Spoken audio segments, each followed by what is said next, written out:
Breaking news, a second person has been arrested and criminally charged in connection to a homicide out of romance. 32-year-old Tara Willite of North Little Rock was arrested and charged with capital murder. Chukwueze Oak was a man of ambition, raised in the heart of Lagos, Nigeria. An update tonight out of White County. The sheriff's office there has made an arrest in a March murder. Christopher Brown of Romance was arrested today on capital murder and tampering with physical evidence charges. Authorities believe he killed Charles Hogue at his home and then left his truck behind business. From a young age, he was driven by dreams of success and the hope of one day finding someone to share his life with. I've never spoken publicly before about any of this. At 32, Chukwueze had built a modest logistics business from the ground up. I never really fully healed from any of what happened. It's like waking up every morning and having the same phone call. Delivering goods across Lagos with a small fleet of vans. His workdays were filled with client meetings and navigating the chaotic streets of the city. However, when the day ended, Chukwueze's life felt incomplete. He longed for love, the one missing piece that no amount of success could fulfill. Chukwueze came from a close-knit family, where his mother's cooking and his younger brother Toby's constant support were the anchors in his life.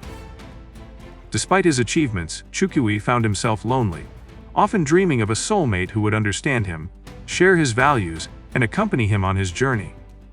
He wasn't interested in fleeting connections, he wanted something real. It was this yearning for true love that led him to explore online dating. Little did he know, this search would lead him to a journey far darker than he could ever imagine. Online romance in 2024, like many others seeking connection in the digital age, Chukwueze turned to social media and dating apps.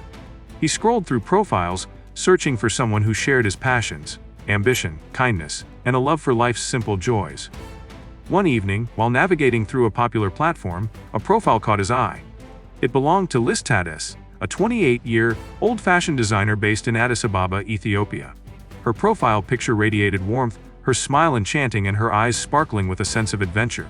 Her bio, brief yet captivating, intrigued him, chasing dreams, stitching stories, and dancing under the Ethiopian sky. It was simple, yet there was something about it that felt personal, inviting. Without hesitation, Chukwueze sent her a message, complimenting her fashion designs. To his delight, Liz responded quickly. The conversation began casually, centered around fashion, African culture, and shared interests. What started as an innocent exchange soon grew deeper.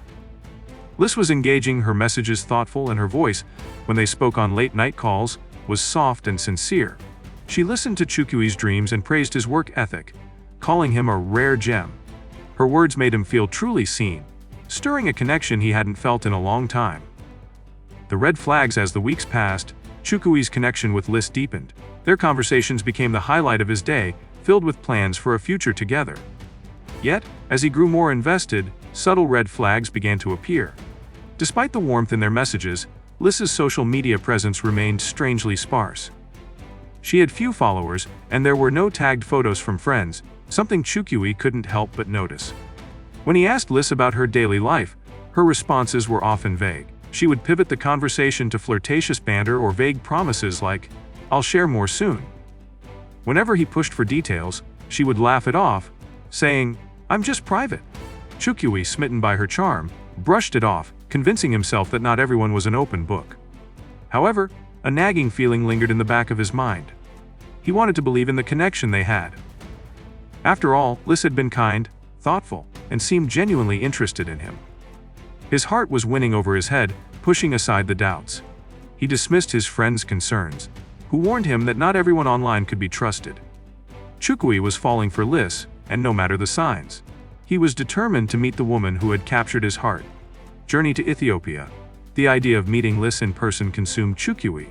He longed to turn their virtual connection into something real.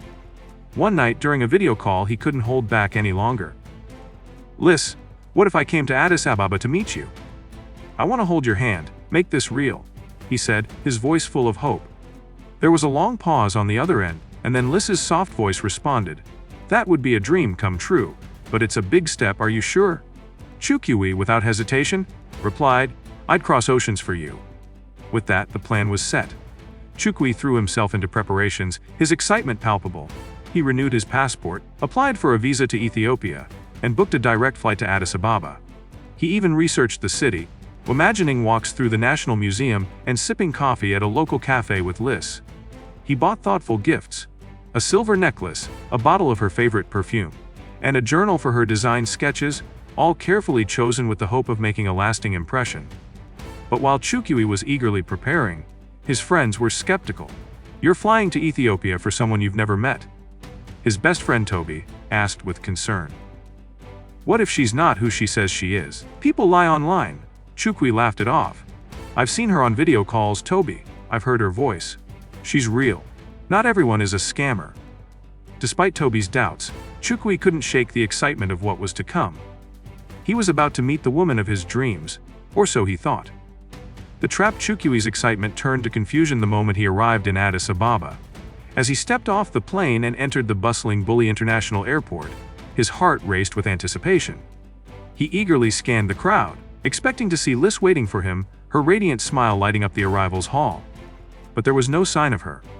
Instead, a tall man holding a crumpled sign with the name Chukwu approached him. "Welcome to Ethiopia, Mr. Oak," the man said, offering a stiff handshake. "Liz sent me to pick you up. I'm Dawit, her cousin." Chukwu was taken aback. "Where's Liz?" he asked, confused. "She's preparing a surprise for you at her place." "Don't worry, you'll see her soon," Dawit assured him, his smile not quite reaching his eyes. Chukwu hesitated, but dismissed his concerns, thinking it might just be a cultural difference or Liz's way of keeping the meeting a surprise. He followed Dawit, who loaded his luggage into a battered SUV, and they drove away from the city center. The further they drove, the more uneasy Chukwu became. Dawit's answers to his questions about Liz were vague, and the route they took seemed unfamiliar. After nearly an hour, they stopped in front of a rundown two-story house in a quiet, almost deserted neighborhood. The house seemed out of place, with peeling paint and cracked windows, a stark contrast to the lively Addis Ababa he had imagined. "This is it," Dawit announced. Chukwu's stomach churned with doubt. Something wasn't right. Survival and justice. As Chukwu stepped inside the dimly lit house, his unease turned into dread. The living room was bare, the air thick with dust and silence. "Liz!" he called out, but no one answered. Dawit shut the door behind him with a loud thud, the sound echoing like a warning. "Why don't you sit down and relax?" Dawit said, motioning toward a sagging couch. When Chukwu tried to message Liz, Dawit abruptly stopped him. "No phones yet." Moments later, two men entered, hard faces, cold eyes, one with a scar, the other with a snake tattoo. "Who are they?" Chukwu asked, panic rising. "Friends," Dawit said flatly. The door locked behind them. Then a woman appeared. For a moment, Chukwu hoped, but that hope shattered. It was Liz. Or rather, the person pretending to be her. Her beauty was real, but her heart was ice. "This is him," she sneered. "You really flew across Africa for love." Her words stung deeper than any blade. As laughter filled the room, the men tied Chukwu up, beat him, and demanded his bank pains. He refused, clinging to the last shred of hope. Back in Lagos, his brother Toby sensed something was wrong. When Chukwu didn't call after landing, panic set in. He alerted the Nigerian embassy and flew to Addis Ababa himself. Ethiopian police traced Liz's fake profile and raided the house. Inside, they found signs of struggle, and Chukwu alive but battered. The gang, including Dawit and the woman posing as Liz, were arrested. In court, Chukwu's testimony helped secure their convictions. Though scarred, he survived.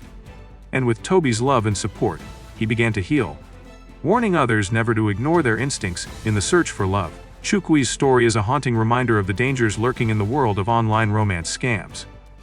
Trust your instincts. Don't fall for the illusion of perfect love. Have you or someone you know been targeted by an online scam? Share your experiences below. And don't miss our next video, the chilling story of the couple who filmed their crimes, coming soon.